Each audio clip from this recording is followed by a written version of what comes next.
Okey, terima kasih rakan-rakan wartawan. Sebentar tadi saya bersama dengan Yang Berhormat Dr. Zaliha Mustafa, Menteri Wilayah Persekutuan. Kita mengadakan pertemuan dua hala di antara Kerajaan Negeri Selangor dan juga Kementerian Wilayah Persekutuan yang turut dihadiri oleh wakil-wakil jabatan bagi setiap urus setia seperti Pengarah Tanah dan Galian Negeri Selangor dan Wilayah Persekutuan, Dewan Bandaraya Kuala Lumpur, pihak berkuasa tempatan di Negeri Selangor, Lembaga Urus Air Selangor, Air Selangor dan juga departmen-departmen lain lah. So ada beberapa isu yang kita bincangkan bersama. Isu pokok yang pertama adalah berkenaan dengan persempadanan Kuala Lumpur dan juga Selangor yang insya-Allah timeline-nya akan kita mutamatkan menjelang tahun 2025. Tetapi menjelang tahun-tahun tersebut ada beberapa urusan yang kita perlu mutamatkan melibatkan kawasan persempadanan. Dan berdasarkan pengalaman kita yang lepas, persempadanan Kuala Lumpur dengan Selangor ni agak rumit kerana ia melibatkan premis dan kawasan-kawasan yang telah tepu bena berbanding dengan kawasan hutan dan kawasan pertanian yang kita pernah tandatangani bersama dengan Pahang dan juga dengan Negeri Sembilan Darul Khusus. So hal kedua adalah melibatkan projek ataupun kawalan air yang melibatkan Sungai Kelang. Yang ini adalah penerusan terhadap apa yang kita telah bincangkan dalam pertemuan yang lepas, dan ada beberapa perkara-perkara detail yang melibatkan urus takbir di antara Kuala Lumpur di BKL dan juga pihak-pihak berkuasa tempatan, khususnya nanti selepas tanda tangan dibuat adalah berkenaan dengan maintenance ataupun penyelenggaraan lokaliti-lokaliti yang kita akan mutamatkan sebagai lokaliti Kuala Lumpur dan lokaliti Selangor, supaya tidak berlaku pertindanan ataupun berlaku loophole ataupun berlaku ruangan yang tidak dipedulikan. Maknanya ada pembahagian yang jelas supaya masing-masing dapat laksanakan tanggungjawab yang ditetapkan. Okey?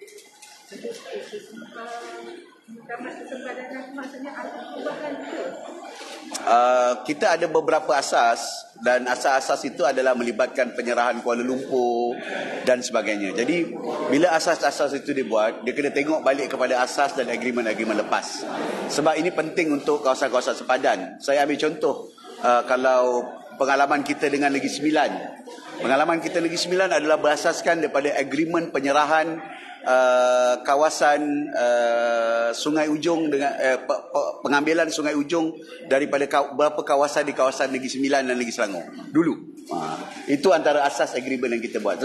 Tapi kali ini agak moden sebab agreement yang ada adalah agreement di tahun 1969 dan tahun 71, dan juga ada agreement penyerahan wilayah Persekutuan Putrajaya. Tapi ia perlu ditentusahkan daripada segi sempadan. InsyaAllah kedaulatan setiap tapak dan inci bagi tanah di kedua-dua tempat itu akan dipelihara. Tapi kita juga kena mengambil kira aspek practicality. Practicality, kalau satu rumah terpaksa bagi dua. Jadi itu takkan jadilah, sebab finally takkanlah rumah tu nak membayar dua cukai. Takkanlah kita pula nak divide the cukai into 3 or 4 portion. Itu tak mungkin berlaku lah. Jadi itu antara benda-benda yang saya kata agak rumit, sebab kadang-kadang ia melibatkan sempadan di dalam satu kawasan kejiranan dan melibatkan premis-premis sama ada komersial ataupun persendirian.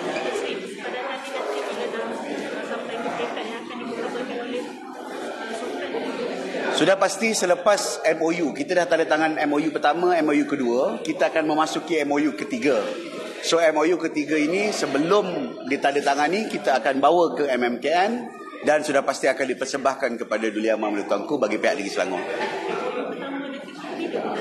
Dah sebelum ini, masa dengan menteri wilayah sebelum ini saya dah tandatangani. Itu MOU pertama. Biasanya kita nak tetapkan set of sempadan. Bagaimana pengiraannya, apa konsepnya, itu semua MOU pertama dan kedua lah. Dan MOU yang ketiga ni ukuran yang lebih detail, yang lebih terperinci, dan selepas tu baru kita akan mutamatkan menjelang. Ada itu pun ada mesyuarat harian, mesyuarat bulanan yang melibatkan department to department untuk kita selesaikan. Apa? Kenapa perlunya tu? Sebab cukai ke apa dia? Sudah pasti dia melibatkan cukai. Di BKL ada kadarnya, kita ada kadarnya. dan penguasaan. Sekarang kalau tak penguasaan, penyelenggaraan sungai, penyelenggaraan utility dan sebagainya sudah pasti. Jadi sempadan ni perlu. Kalau tak, peta tak tetap. Jadi kita nak setkan dalam peta kawasan dan sebagainya. Apatah lagi sekarang ni dia dah bercantum di antara kedua-duanya. Kalau kita lihat ceras, ada orang cakap ceras mana? Ceras Kuala Lumpur ke ceras Kajang? So orang pun dah confused. Dan lebih baik sempadan tu dibuat sebab ia melibatkan pencukaian tanah, pencukaian pintu, melibatkan macam-macam lah perkara yang melibatkan interest between the two states. Oh tak. Ini sempadan negeri, tak ada kaitan dengan kawasan pilihan raya. Jarak yang melibatkan KL Selangor tak? In detail kita tak ada lah. Kita akan dapat bentangan nanti. Jaraknya ada plus dia lama. Tapi kita akan bergantung dengan old agreement. Kita akan bergantung dengan old document. What are old document? Penyerahan Kuala Lumpur pada tahun 1979 atau 69. Penyerahan dan beberapa persetujuan-persetujuan lama yang dulu tidak ada ukur tentu halus. Sekarang ni ukur tentu halus tu kita nak tetapkan betul-betul supaya sah dan tepat. Setakat ini ada 18 dan insya-Allah mungkin ada 2-3 lagi yang akan dibincangkan. Yang telah dibincangkan 18-19 tadi baru 19. Yang baru ada 19 locality dan is still ongoing from time to time. Antaranya saya tak boleh sebut sebab dia orang still ongoing dan discuss. Dia melibatkan lokaliti di Gombak, dia melibatkan lokaliti di Ampang, ia melibatkan lokaliti di kawasan Hulu Langat. Tapi Gombak lebih padat kerana ia betul-betul dekat dengan pusat bandar Kuala Lumpur berbanding dengan kawasan di mana tadi, Hulu Langat. Okay? Thank you.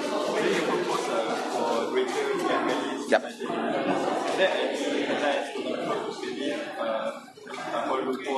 They have a different administration. Definitely, if we connected, that's very good.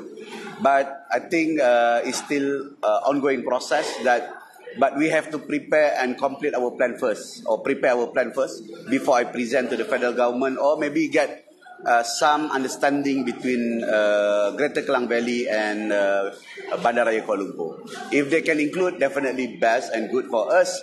Unfortunately, I think they have their own interest too, especially as a pusat dagang and a pusat administration at one time. So we have to respect each other, and of course the collaboration between the two states is very important for the benefit of the country. Lebih-lebih lagi, we are contribute 25%, Kuala Lumpur contribute more than 15%, more than 45%, ataupun more than 40%, almost 40% of economy di Malaysia ni di dalam dua wilayah ni. So saya percaya boleh digabungkan, tetapi kita nak selesaikan part kita dulu before we discuss with DBKL. Actually, we just launched our PTKL recently, so that will be the window where we can work together between KL as well as, we'll have Tuan and Selangor.